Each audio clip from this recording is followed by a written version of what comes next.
Nagluto ako ng atay balon-balonan. Ulam namin ngayong lunch. Ayan.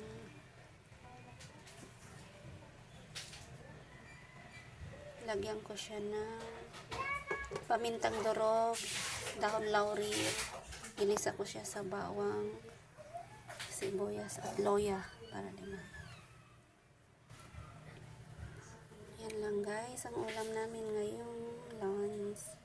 Sinong kumakain nito? Yan ang ulam namin. Kain tayo guys. Pinapalambot ko siya kanina kasi para matigas yung balon-balonan.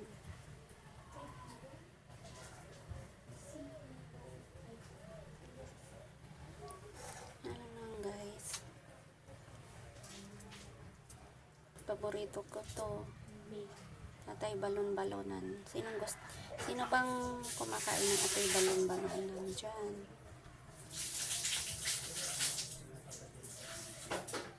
Masarap siya guys. Nilagyan ko siyang kunting asukal.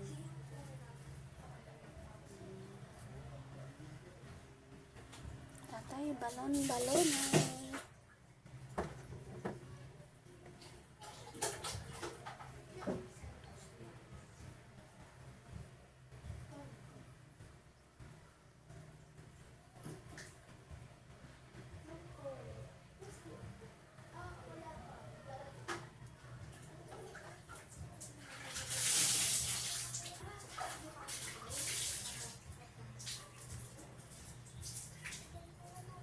Atay balon-balonan guys sa tanghalian. Sinong kumakain ng atay balon-balonan dyan? Kain tayo.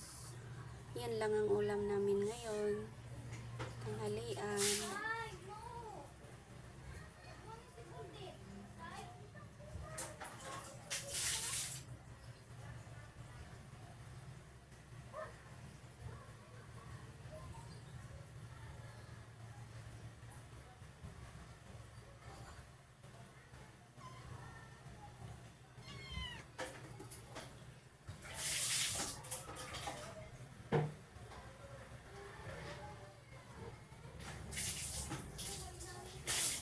Sige na guys. Thank you for watching guys.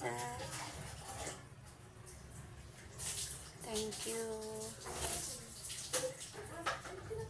Thank you for watching. Bye.